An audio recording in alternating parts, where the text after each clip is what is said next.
এলাকাবাসীরা আমার জন্ম থেকে মৃত্যু পর্যন্ত আমার দাবিতে আমি কাটিয়ে দিয়েছি। প্রায় 60টি বছর হয়ে গেছে আমি এই দামতি গ্রামে জন্মগ্রহণ করেছি। দামতি প্রাথমিক বিদ্যালয়, এরপরে দামতি ইসলামিয়া কামিল মাদ্রাসা থাকাকালীন আমি দামতি হাই স্কুল মসজিদের স্বপ্ন দেখেছি। ছোট্ট একটি টিনের গল্পে আজকে বিশাল মসজিদ, জামে মসজিদ, 500 মানুষ ওই মসজিদের খতিব হিসেবে আমি এখনো আছি।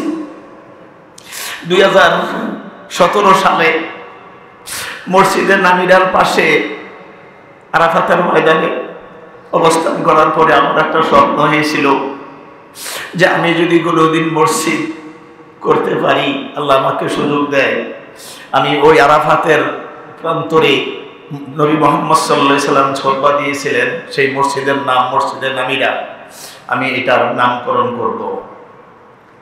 পক্ষান্তরে দেশে ফেরার পরে আমি আব্দুল সালাম ভাই সহ শফিকুল ইসলাম ভাই, মতিন ভাই, তাদের সাথে আমি আলোচনা করি। তারা মতামত ব্যক্ত করেছেন একটি নতুন মসজিদ, মসজিদে নামিরা, দামতি উত্তরপাড়া, আপনাদের কষ্টার্জিত এই মসজিদ, যেটি স্বপ্ন দেখেছেন মাওলানা হাবিবুর রহমান সাহেব আমার শ্বশুর, আর যে স্বপ্নের সাথে একাত্মতা ঘোষণা করে নিজেদের জান, মাল, সময়, মেধাকে কোরবানি করেছেন আপনাদের এই এলাকার জনগণ, মুসল্লিনে কেরাম। আমাদের কাঙ্ক্ষিত সেই মসজিদে নামিরার এটি প্রথম জুমা। আমরা হচ্ছি কিয়ামত পর্যন্ত এই মসজিদের শাহেদ এবং মাশহুদ। আলহামদুলিল্লাহ পড়ে। আজকের এই জুমাতে আমরা যারা উপস্থিত আছি, কিয়ামত পর্যন্ত আমরা হলাম সাক্ষী এই মসজিদের। আলহামদুলিল্লাহ। তার মানে আমরা একটা মসজিদের কি হইলাম? শাহেদ, মানে সাক্ষী হইলাম যে এই মসজিদে অমুক মাসের অমুক সালের অমুক তারিখে প্রথম জুমা আমরা কি পড়েছি। আরেকটা কথা মনে রাখবেন, এই মসজিদ যারা করেছেন, আমরা যারা আজকে উদ্বোধন করে দিলাম, কিয়ামত পর্যন্ত যত মুসল্লিরা এখানে নামাজ আদায় করবে আমরা প্রত্যেকে এখান থেকে সওয়াব পাবো। তা আপনারা খুশি না বেজার? খুশি। আমরা সাক্ষী হইলাম একটা মসজিদের, এটা সোজা কথা। বুখারীতে রাসূল কারীম সাল্লাল্লাহু আলাইহি ওয়াসাল্লাম বলেছেন, যে ব্যক্তি আল্লাহর জন্য ঘর বানাবে, আল্লাহ তার জন্য জান্নাতে কি বানাবে? ঘর বানাবে। আমাদেরকে জানা উচিত রাসূল কারীম সাল্লাল্লাহু আলাইহি ওয়াসাল্লাম বাকি জীবনে জুমার নামাজ পড়েন নাই। মাদানী জীবনে যাওয়ার পরে মসজিদে নববীতে সর্বপ্রথম জুমা পড়ে নাই। কাবা ঘরেও রাসূল সর্বপ্রথম জুমা পড়েন নাই। জুমা পড়েছেন মসজিদে কোবা নামক একটা মসজিদ আছে মদিনাতে।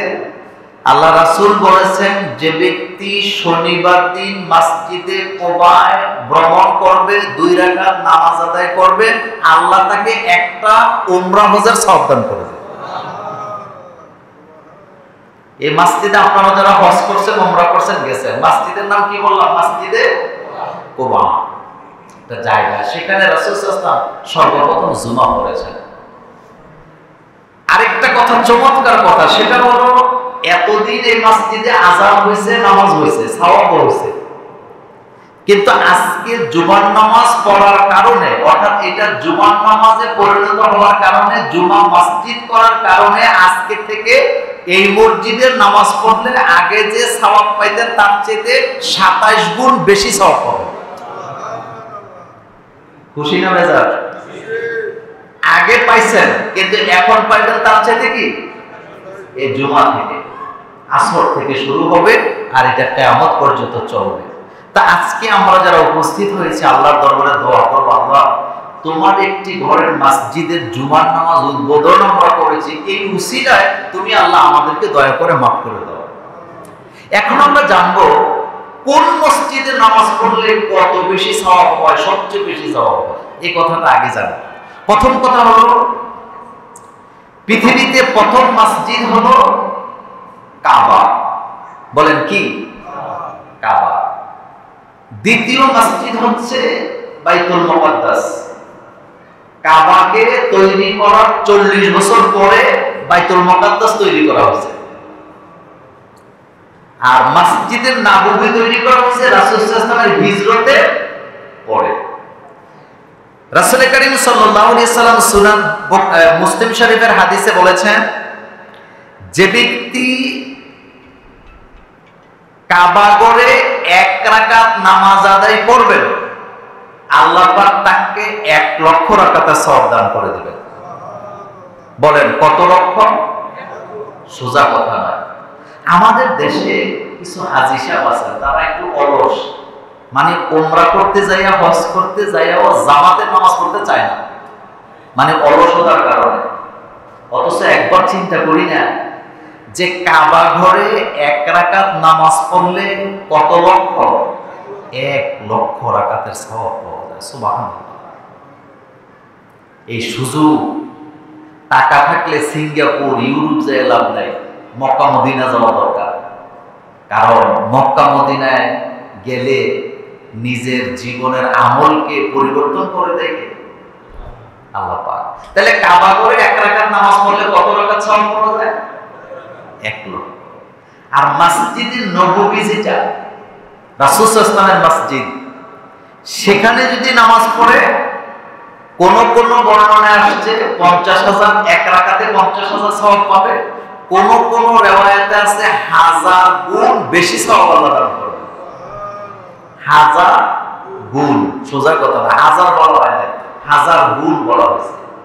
আরবিতে 1000কে শুধু হাজারের জন্য ব্যবহার হয় না, আরবিতে 1000কে লাখ, কোটি, মিলিয়ন, ট্রিলিয়ন বুঝাবার জন্য ব্যবহার হয়। সুবহানাল্লাহ পড়েন।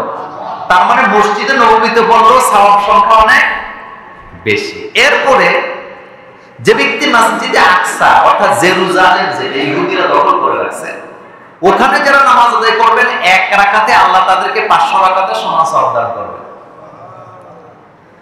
আর মসজিদে কুবা যেটা, অর্থাৎ যেখানে রাসূল সাল্লাল্লাহু আলাইহি ওয়াসাল্লাম সর্বপ্রথম জুমা পড়লেন, ওখানে যদি কেউ 1 ওয়াক্ত নামাজ পড়ে বা 1 রাকাত নামাজ পড়ে, আল্লাহ তাকে 1টা উমরা হজের সওয়াব দান করে দেবে। আর আজকে যে আমরা জুমার নামাজ পড়লাম এই দামতি উত্তরপাড়া মসজিদে নামিরায়, আজকের থেকে কিয়ামত পর্যন্ত যত মুসল্লিরা এখানে আমরা নামাজ পড়তে আসবো, আমরা পাবো 27 গুণ। সুবহানাল্লাহ। কয় গুণ? 27 গুণ। আল্লাহ যেন আমাদেরকে এই উসিলায় মাফ করে দেন। আমরা বলি আমিন। আর জোরে বলি আমিন। এবার আসেন, আমি আপনাদেরকে একটি গুরুত্বপূর্ণ কথা বলি। সেটি হলো, আমাদের দেশে গুজব আছে না, গুজব মানে একটা কথা শুনছে পাগল হয়ে যায়, এটা কোনো মোমেন্ট করতে পারে না। কিশোরগঞ্জের কোন এক জায়গায় ময়মনসিংহ অঞ্চলে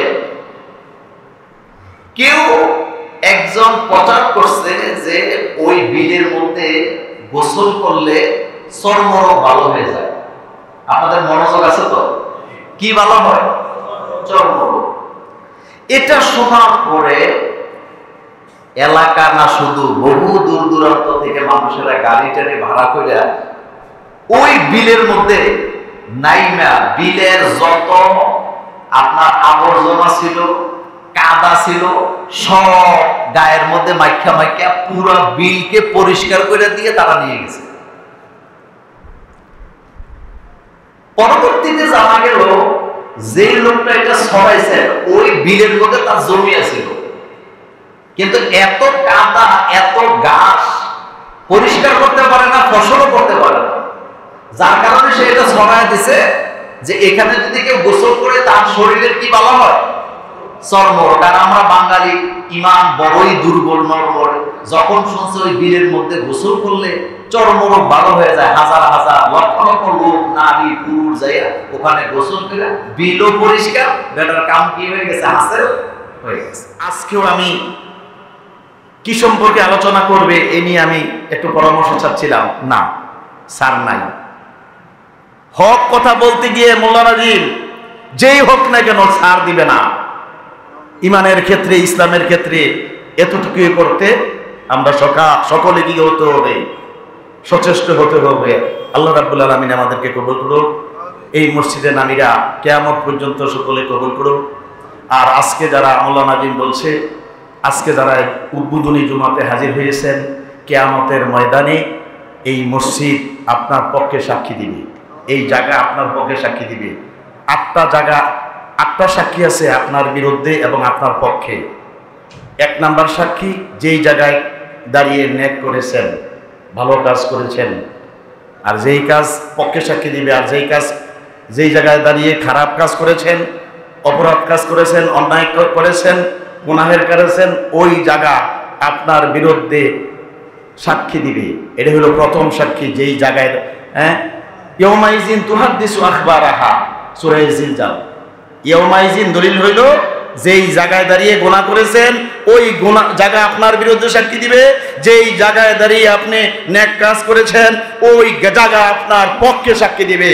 আল্লাহ রাব্বুল আলামিন আজকে যারা জুমা উদ্বোধনে প্রচার করেছেন, প্রসার করেছেন, গায়ে খেটেছেন, এলাকাবাসীর যুবকেরা, এই এলাকাবাসীর যুবকেরা ঈদের আনন্দে মেতে উঠেছে। এই কয়েকদিন যাবৎ অনেক কাজ হয়েছে, কালকেও কাজ হয়েছে, কাজ শেষ হয় নাই। আগামী জুমাতে ইনশাআল্লাহুল আজিজ এই মসজিদের টাইলস 1,30,000 টাকা দেওয়া হয়েছে, এখানে অবস্থান করছে। জুমার পরে টাইলস এসে যাবে। আগামী জুমা ইনশাআল্লাহ আমরা ঘোষণা করেছি, রামপুর কাসিমুল উলুম মাদ্রাসার হাফেজ সালমান সাহেব এই জুমা পরিচালনা করবেন। আগামী জুমা ইনশাআল্লাহুল আজিজ যদি আমি পারি, ইনশাআল্লাহ 3য় জুমা চেষ্টা করব, যদি আল্লাহ তৌফিক দেয়। ওমা তৌফিকি ইল্লা বিল্লাহ। শেষ কথা, আব্দুল মতিন ভাই সে অসুস্থ অবস্থায়, তার স্ত্রী মারা গেছে। এরপর থেকে সে এই মসজিদের মধ্যে অবস্থান করছে, তার পায়ে অসুস্থ। সকলে দোয়া করবেন। শফিকুল ইসলাম ভাই অনেক অসুস্থ, এই মসজিদের জন্য অনেক দিন অনেক কষ্ট করেছেন। আর আব্দুল সালাম ভাই অনেক কষ্ট করেছেন। আর এই এলাকার যুবকেরা আরো অনেকে অনেক কষ্ট করেছেন। মায়েরা, বোনেরা 100 টাকা, 50 টাকা, 200 টাকা করে পাঠিয়ে দিছে দোয়ার জন্য। আমার জামাতা মোল্লা নাজিমউদ্দিন যেন সকলের জন্য, দেশবাসীর জন্য, কবরবাসীর জন্য দোয়া করে, এই প্রত্যাশা রেখে সংক্ষিপ্ত কথা শেষ। ওমা আলাইনা ইল্লাল বালাগ। আসসালামু আলাইকুম ওয়া রাহমাতুল্লাহি ওয়া বারাকাতুহু।